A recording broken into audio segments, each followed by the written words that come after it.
چند دن قبل مذہبی امور کے وزیر صاحب نے انکشاف کیا ہے کہ 40,000 پاکستانی زائرین غائب عراق، شام، ایران جا کر گئے ہیں اور وہاں سے کہیں چلے گئے ہیں اور معلوم نہیں۔ اندازہ کریں آپ۔ اب میرا سوال وزیر موصوف سے یہ ہے کہ کیا صرف یہ بتانا ہی آپ کا کام ہے، یا کیا ان کی تلاش یا بازیابی آپ کی وزارت کا کام نہیں تھا؟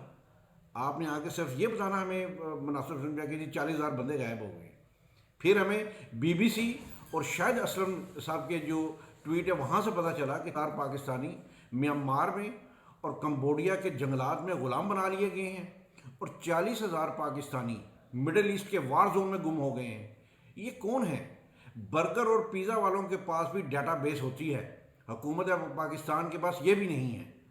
آپ اندازہ کریں ہم کہاں اور کس صدی میں رہ رہے ہیں کہ حکمرانوں اور اس کے لانے والوں کا اپنی ہی ایک وہ ہے پرائورٹیز ہیں، اور عوام بیچاری گھٹ گھٹ کر، گھس گھس کر اور ڈر ڈر کر خدا کی بہترین نعمت زندگی، جی ہاں، خدا کی بہترین نعمتوں میں سے ایک نعمت زندگی ہے، اور وہ جانوروں کی طرح پاکستان میں جی رہے ہیں۔